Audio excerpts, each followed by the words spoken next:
Uh-oh, power just went out. How are you supposed to make your TV dinner now?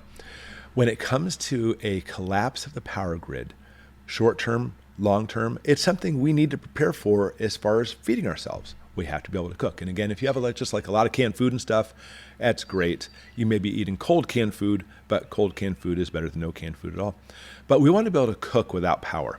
And here at our house, our homestead that we set up, we purposely years ago sought out a property just like ours that has lots of woods, so we can actually use lots of wood to cook with.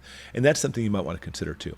But obviously, without getting into a lot of the different types of ways to cook as far as the fuels go, wood, in my opinion, is one of the best. There's so many different things you can do. That's not what this video is focused on. It's not about propane versus natural gas, etc. Although those are things you want to keep in mind. Instead, I want to talk about, practically speaking, strategies you can do or things you might want to stock up on ahead of time to be able to prepare your food.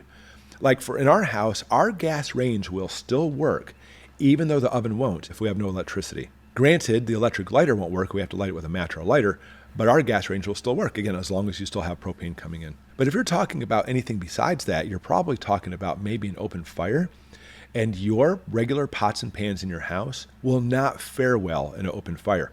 You need to understand this. You need to keep this in mind, because having an alternate pots and pans set of some sort will be vital in the long run, because if we're talking about long term, eventually your pots and pans will break down. And that's why I love cast iron. Cast iron cookware is fantastic and again works amazingly well no matter what you're cooking. So you can actually use it on your stove or obviously in an open fire as well. I love my cast iron. Or you can consider actually getting possibly a little camping set. They're often made of metals like aluminum, for example, and they're nice and light so you can actually put them in a bug out bag, but these work very well even on an open fire as well. Okay, so now you're cooking up your food, you have your cast iron skillet out there, and you're making something delicious. Another thing you need to keep in mind is all that aroma coming from you cooking outside is going to the neighbor's house.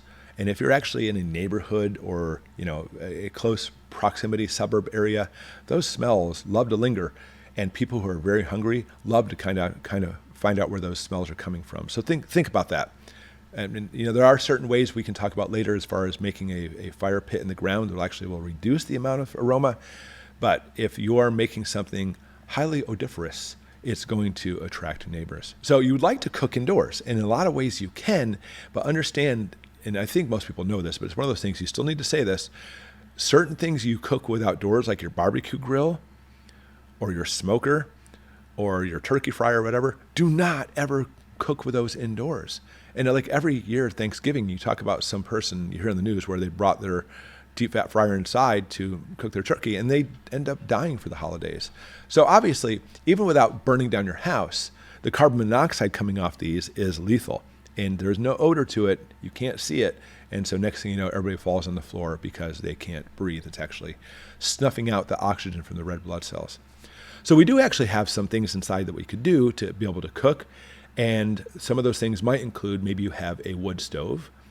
Like our wood stove is excellent for heating up the house. If we put something on top of it, it will cook it slowly.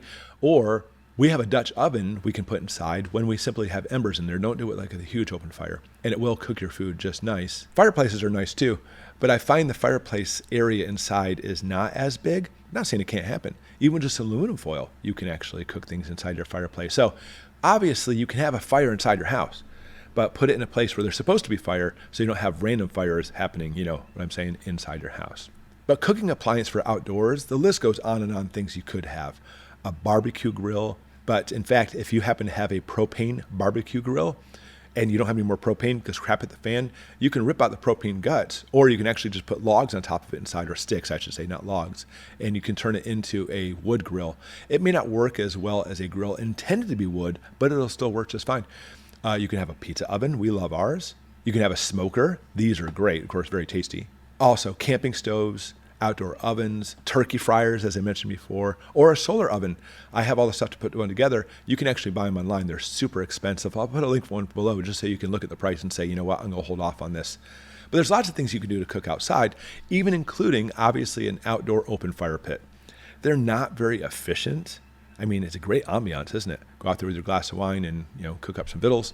But obviously, a lot of that heat's being wasted going up, but it'll still work, obviously. And if you have an overabundance of wood, no problem at all. Another item that I love to use, and actually use what's called biomass, in other words, small sticks and pine cones and such, is our BioLite. The BioLite is an amazing piece of equipment in which it has a rechargeable battery inside, and you simply turn it on, which blows air into the combustion chamber, feeding your fire that's growing. Then it turns it into a rocket stove, which cooks your food and heats your water very fast. And then it charges that battery and gives you an output of power, which you can use for a light or charging up your phone. We love our BioLite. We had BioLites for years and years, long before I had a prepping channel.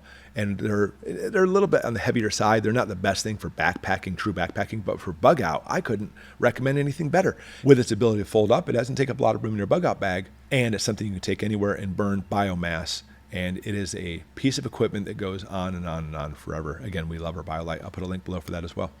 What do you do? What do you have planned in case the power goes out? Because be able to prepare food, again, having just canned food's easy, but if you truly want to cook and prepare food, which is actually important, by the way, for morale, you need to think about these things. So what do you have backed up? And even if you have things like a propane grill, how much propane do you have? How long will that last? Keep those things in mind. Please put it in the comments below and let's get a discussion started. So crap hitting the fan, power goes down, I'm ready to cook. How about you?